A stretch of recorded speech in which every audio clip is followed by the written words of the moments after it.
Hello and welcome to today's episode. And today I'm going to actually give you a few brief pointers on how to best push through resilience. A few brief pointers on how to push through resilience so you can create a strong mindset. And that is a follow-up because, as we all know in this podcast, we're all about creating a strong mind and a strong body. So last week I talked about two very important exercises that you should not leave out from your training regimen, and that was the push-up and the squat. So that was all about the body, and today we'll see how we can push through resilience and adversity so that we can come out the other side with a better and stronger mindset. So let's just jump into it. And so as for these points that I'm going to talk about today, they're in no particular order. None is more important than the other. You just, as an individual, take each and see which you can use, which is best suited for you, and then you can use each of those to better yourself. So number one is to embrace discomfort. Embrace discomfort. And so how do you embrace discomfort? Well, one, you can each and every day challenge yourself. Seek challenging situations. You can do this by pushing yourself with difficult tasks, whether physical or mental, doesn't really matter, or even emotional, right? Anything that challenges you, right? Anything that brings discomfort and gets you out of your comfort zone. And also you can accept short-term pain. As the saying goes, there's really no gain without pain, right? No pain, no gain. So usually when we are in a place of discomfort, it's short term. So the pain is usually short term. However, right, that's what helps us grow. So choosing to be in a discomfort position for a short term, right, will greatly help you create that resilient mindset or a resilient body. Number two, control your mindset. Well, your mind will always reflect who you are. Whatever you put in, whatever you have within your mind, that's who you are, right? So one way you can control your mindset is by reframing challenges. You'll have to reframe challenges. For instance, instead of saying, I can't, ask, how can I? This sort of reframing will shift your mindset towards solutions, right? You cannot really dwell on problems. We all have problems, but we still have to solve them, right? So reframing your mindset into a much more positive and solution-oriented manner will help you take control of your mind.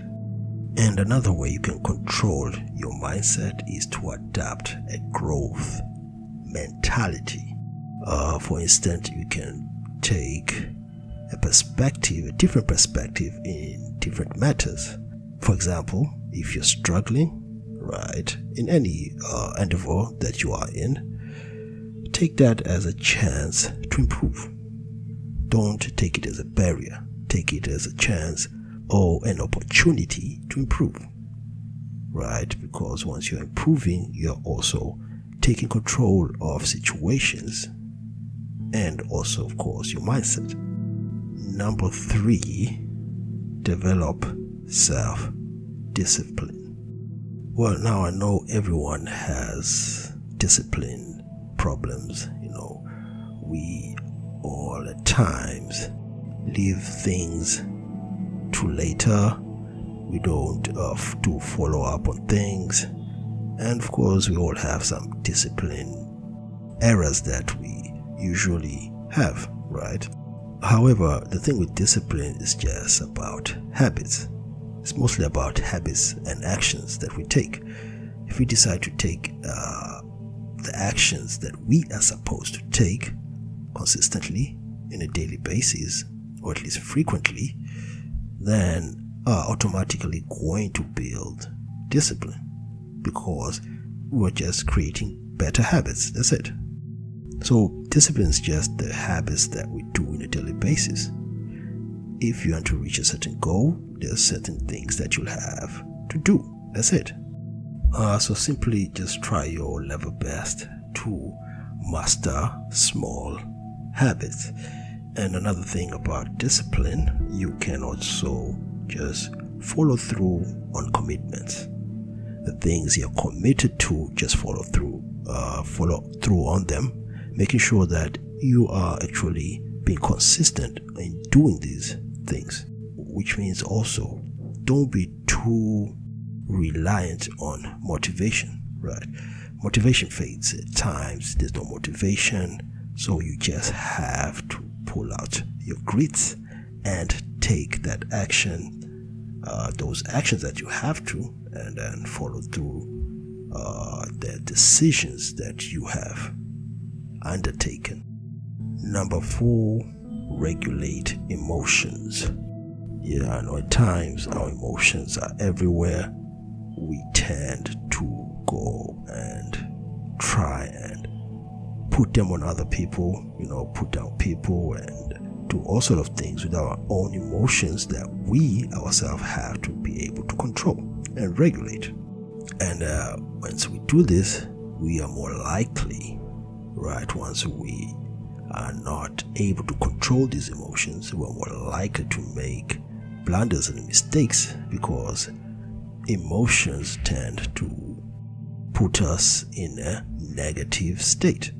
So one thing you may have to do is to be mindful. Be mindful of what you're doing, what you're saying at a certain time, and you have to be present. Just be present be at the moment. Be with the person you are with at that moment. Be at that place, right? And just avoid being overwhelmed by things.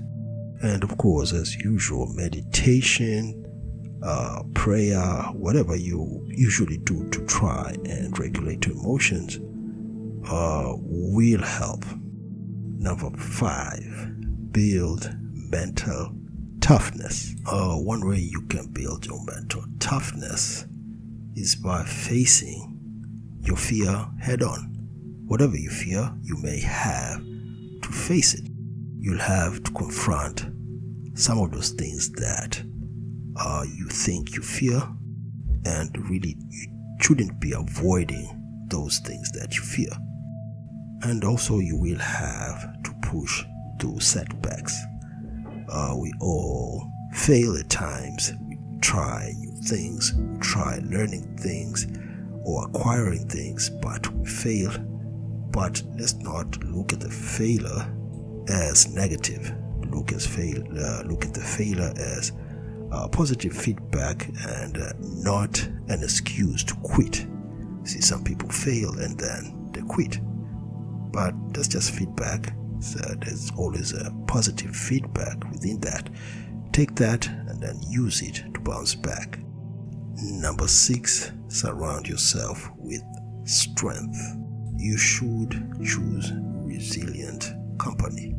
People who challenge you but also inspire you and uplift you, instead of people who are going to put you down, people who are negative. If those are the people you spend your time with, then just forget about being strong, because they're going to consistently putting you down, and you're not going to create or build that resilient mindset that you're supposed to. So keep company with people who inspire you, people who challenge you, right, in a positive way. So in turn, you may have to limit negative people and avoid energy drainers. You see, there's some people who are all about draining other people's energy. They don't bring any positive thing into your life. And it's best to avoid such people so that you have a better resilient mindset instead of having a mindset that's full of doubt, fear, and all sort of negative things. The last but not least, number 7, learn from your failures. Do this by analyzing mistakes objectively.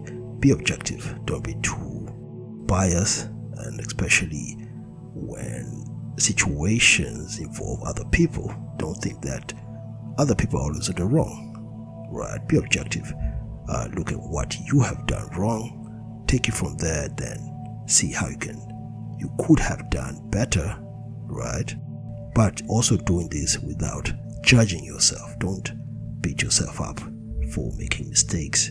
Mistakes are mistakes. We can all bounce back from that. Don't self-judge, but also adapt and adjust.